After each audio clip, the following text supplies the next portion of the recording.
Hey everybody, and welcome to part 2 in this series about finding your why and using it to direct you towards your career and education pathways.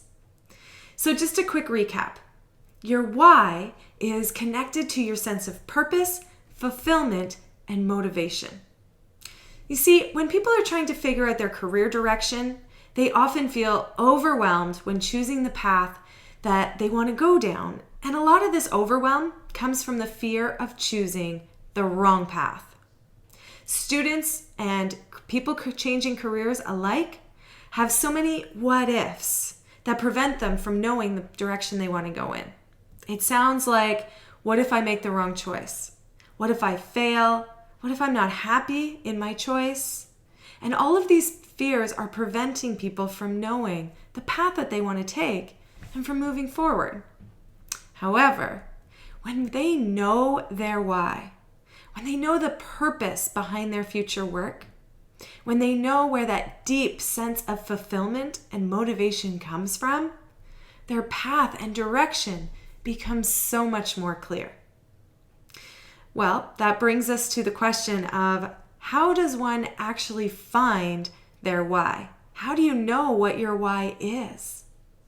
Well, discovering your why involves taking a look at what makes you you.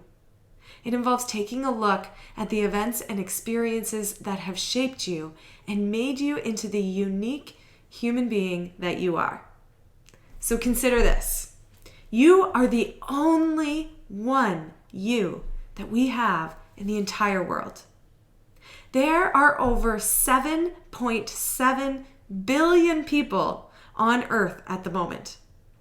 Yet you are the only one you with your unique set of gifts, abilities, values, beliefs, experiences, skills. You are the only one that has your unique personal package of potential and possibilities. Taking a look at the experiences and situations that have shaped you into the person that you are is a key part of discovering your why. So I want you to think back over the course of your life. Think about which memories stand out for you. You may think of positive experiences that you've had or negative ones, or perhaps situations that you're pretty neutral about. Either way, I want you to think of those times that really stand out in your mind. Specific memories of specific events that have happened that have really stuck with you. And then for each of these experiences, I want you to think back and remember what happened, reflect on the details, and then, even more importantly, you're going to reflect on what that situation meant to you and what you learned from it. Now, here's the thing. Some of the memories that you come up with, memories that have shaped you into the person that you are, experiences that you've had that have really played an impact on you, some of those are going to be negative experiences. Some of them will be positive, but some of them will be negative. Now, the meaning and the learnings you get from those experiences, however, are always going to be positive. You see, there is a positive intention behind everything that shows up in your life, even when you don't see it at first. Let me give you an example. If a kid is bullied in school and made fun of, that's a very negative experience to go through, with a lot of negative emotions and limiting beliefs that often get wrapped up in it. And those memories will likely stick with that person.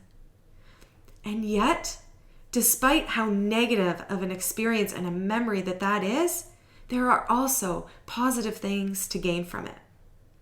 That young person may have gained strength and resilience from that situation. Perhaps they've learned the importance of treating people with compassion and acceptance and understanding.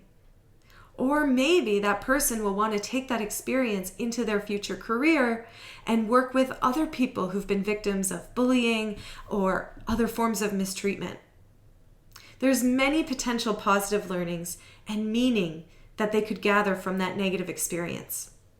So for every memory that you have, every event that you look at that shaped you and has had an impact on you, regardless of whether it's positive, negative, or neutral, I also want you to reflect on that memory and think of the positive learnings the positive meaning and the positive impact that it has had on your life. How were you meant to learn and grow from that experience? Then, once you do this with many memories and different experiences of the things that have shaped you over the course of your life, you'll start to identify some themes. Pay attention to the patterns. The things that just keep showing up over and over and over again are part of your story for a reason. I want you to pay attention to those patterns, whether they are patterns of joy and excitement and enthusiasm and purpose, or maybe they're patterns of struggle. Regardless, those themes show up for you to pay attention to and to use them purposefully moving forward. So I want you to go ahead and start reflecting on some of those memories, the learnings, the meanings, and the themes that you see. And then ask yourself, how can I use this to create a contribution in the world?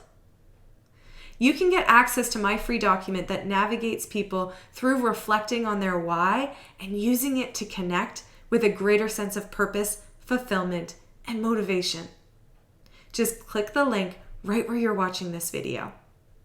As you work through it, I want you to share with me your insights, your learnings. Share it with other people who are trying to figure out their career direction and help them look at this paradigm of what do I want to do with my life from a whole different situation and through a different perspective of first figuring out why, for what purpose. Then we can start to look at the what. One more video is coming your way in this 3-part series that is going to blow the lid right off of growing who you are into your why. It's my most favorite of this 3-part series, and I can't wait to share it with you. So keep an eye on your inbox and go ahead and download the free document that comes along with this video to start reflecting and navigating your way through your why to connect with your greater sense of purpose. Talk to you soon. Bye for now.